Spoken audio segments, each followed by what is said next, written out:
Welcome aspirants. This course is designed exclusively for government job aspirants, focusing on precise and concise learning from the trusted Lucent GK book. It's completely AI generated, crafted to simplify complex topics and make your preparation smarter and more efficient. Indian Polity and Constitution. Origins of Political Science and Indian Political Thought. Let's dive into these topics with confidence and aim for success together. The term politics has its roots in the Greek word polis, which means city-state. In ancient Greece, these city-states weren't just cities, they were independent political entities, almost like mini countries, where the first ideas of governance and citizenship took shape. The sophists, especially Protagoras and Gorgias, were the early thinkers who started discussing political theories. They were like traveling teachers, questioning the norms of justice and governance and paving the way for what we now call political science. So, the key takeaway here is that political science began as the study of governance in these ancient city-states, making the term politics deeply connected to the idea of organized governance from its very origin. Socrates, a great Greek philosopher, shaped the foundations of political science by focusing on ethics and individual roles in governance. He believed that good governance begins with good individuals, stressing morality, self-awareness, and questioning one's actions. Socrates encouraged critical thinking about justice, laws, and civic responsibilities, laying the groundwork for future political discussions. In essence, he viewed politics as the pursuit of a virtuous society. Plato, Socrates' disciple, expanded on his teacher's ideas in The Republic, focusing on an ideal state where justice and harmony were key. He divided society into three classes: rulers, philosopher-kings, warriors, and producers. Plato believed rulers should be wise, ensuring good governance and a just society where everyone contributed to the common good. Aristotle, the student of Plato, took political theory to the next level by developing a systematic study of politics. He is often called the father of political science because of his comprehensive approach to understanding governance and society. Aristotle believed that humans are inherently political beings. In his own words, man is by nature a political animal. This means that humans are naturally inclined to form communities and engage in social, political, and moral life. He also made a powerful observation: he who by nature and not by mere accident is without a state, is either above humanity or below it. What Aristotle meant was that someone who lives without belonging to a state or society is either beyond human nature, like a superhuman, or beneath it, like an animal. Through these ideas, Aristotle laid the groundwork for the study of political systems, how they function, and how they affect human life, making him one of the most influential figures in political thought. Manu, author of the Manusmriti, established the earliest legal framework in India outlining societal norms and laws. Kautilya, Chanakya, through his work Arthashastra, focused on statecraft, economics, military strategy, and governance, emphasizing practical political administration. Key takeaway: Manu and Kautilya shaped Indian political thought, with Manu providing legal and moral guidelines and Kautilya offering strategic governance principles. The Republic of India is a sovereign socialist secular democratic republic. This means India is a country with its own supreme authority, not controlled by any foreign power. It is also based on the principles of socialism, which aims for social and economic equality, secularism, ensuring that the state does not favor any particular religion, and democracy, where the people have the power to choose their government. India follows a parliamentary system of government, where the executive, the government, is accountable to the legislature, parliament, ensuring checks and balances. The Constitution of India was adopted by the Constituent Assembly on 26 November 1949, and it came into full effect on 26 January 1950. This day is celebrated as Republic Day, marking the transition of India into a republic, with a constitution that outlines the rights, duties, and responsibilities of citizens and the government. India follows a parliamentary form of government, which is federal in structure with unitary features. This means that while the constitution divides powers between the central government and the states, in times of emergency or crisis, the central government can take more control, making it a mix of both federal and unitary characteristics. The President of India is the constitutional head of the Union's executive. While the President holds a significant position in theory, the real executive power is vested in the Council of Ministers, headed by the Prime Minister, who runs the day-to-day administration. The President's role is largely ceremonial, and they act based on the advice of the Prime Minister and the Council of Ministers. The Council of Ministers, Union, plays a crucial role in the functioning of the Government of India. According to Article 74(1) of the Indian Constitution, the Council of Ministers, led by the Prime Minister, is responsible for aiding and advising the President of India. Although the President is the constitutional head of the executive, the real executive power lies with the Council of Ministers. This means that the day-to-day administration and decision-making power is held by the Prime Minister and the ministers, who formulate and implement policies and take action on various governmental matters. The President, while holding the highest office, acts on their advice, making the Prime Minister the key figure in the governance of the country. The Council of Ministers in the Union Government is collectively responsible to the Lok Sabha, House of the People. This means that the entire Council of Ministers, including the Prime Minister, is accountable to the Lok Sabha for its actions and decisions. If the Lok Sabha passes a vote of no confidence against the government, all the ministers, including the Prime Minister, must resign. This system ensures that the government remains in power only as long as it has the confidence of the majority in the Lok Sabha, reflecting the democratic principle of accountability and responsibility to the elected representatives of the people. In the state government structure, the governor is the head of the state's executive, much like the president at the national level. However, the governor's role is largely ceremonial, and the real executive power lies with the Council of Ministers, which is led by the Chief Minister. The Chief Minister is the key figure who drives the day-to-day administration of the state. The Council of Ministers, just like at the union level, is collectively responsible to the Legislative Assembly of the state. This means that if the Legislative Assembly passes a vote of no confidence against the state government, the entire Council of Ministers, including the Chief Minister, must resign. This ensures that the government is answerable to the elected representatives of the people at the state level, keeping the political system accountable. In India, the Constitution distributes legislative powers between the Parliament, the central legislature, and the state legislatures. This means that the Parliament can make laws on matters listed in the Union list, while the state legislatures have the authority to legislate on matters in the state list. There's also a concurrent list, where both Parliament and state legislatures can make laws, but in case of a conflict, the law made by Parliament prevails.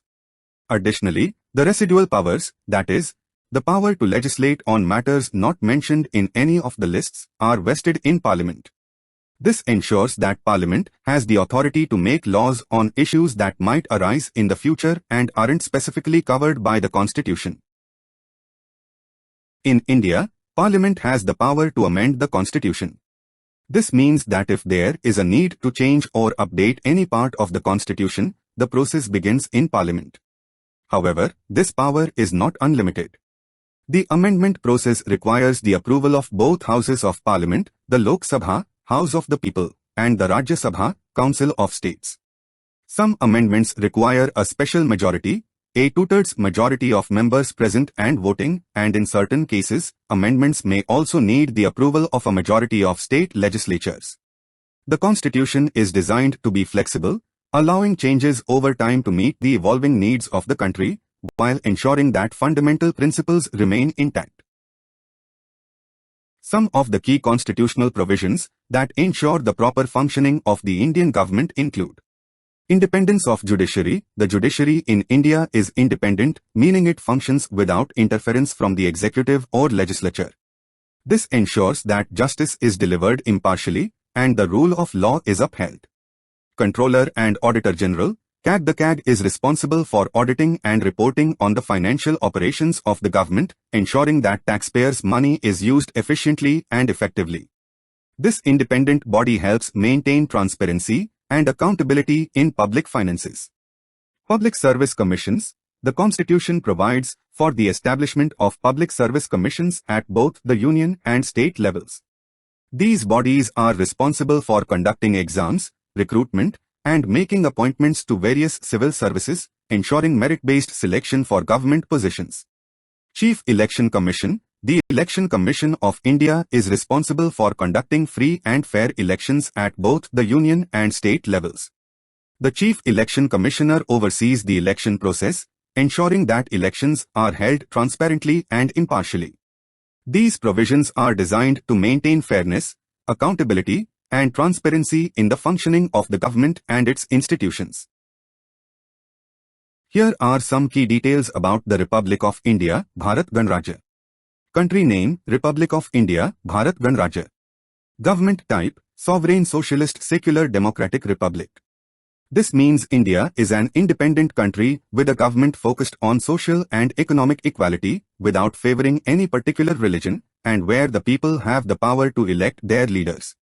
Capital, New Delhi, which serves as the seat of the government and the center of political activity.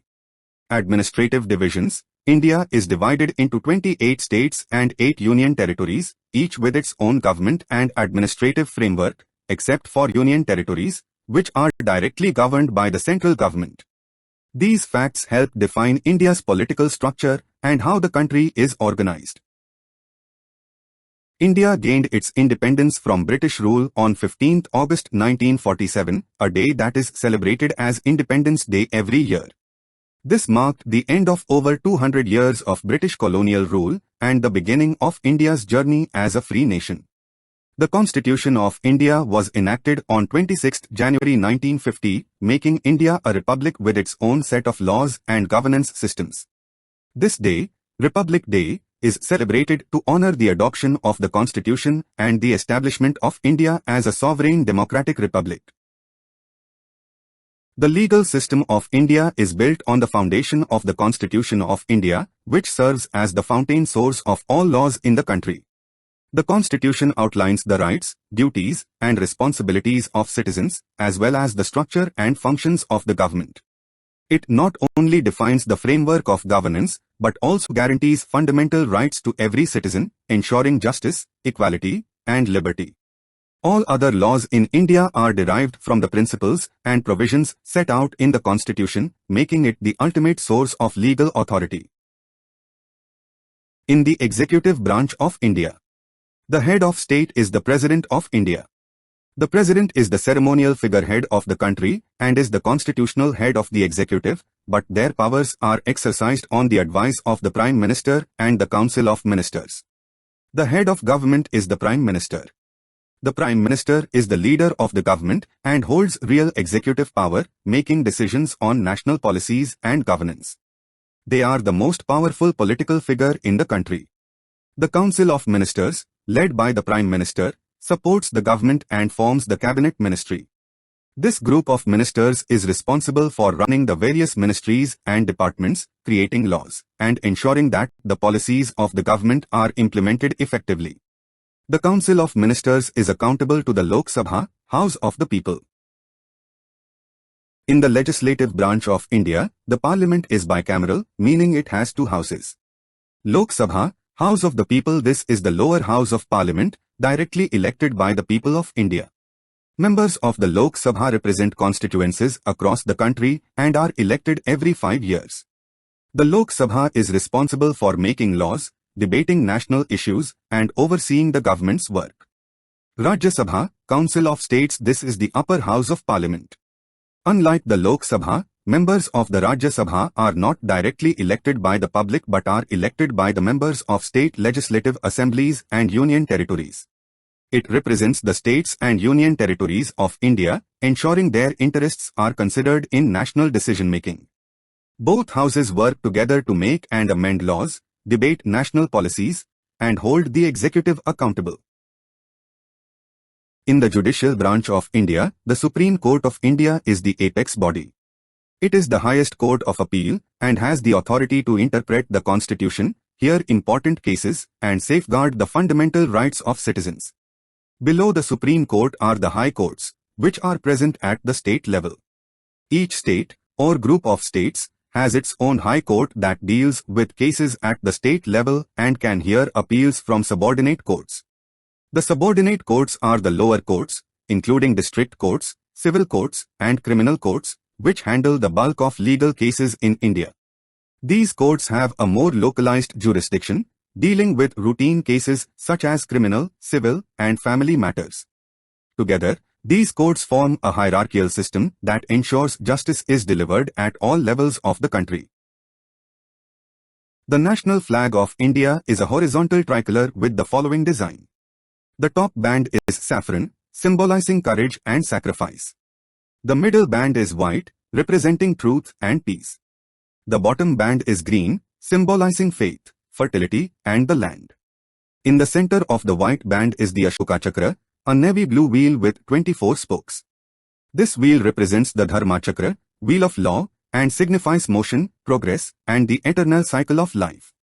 The Ashoka Chakra also represents the principles of justice, peace, and righteousness in India's culture. The flag's design reflects India's commitment to values such as unity, integrity, and peace. India celebrates 3 major national days. Republic Day, 26th January. This day marks the adoption of the Constitution of India in 1950, making India a republic.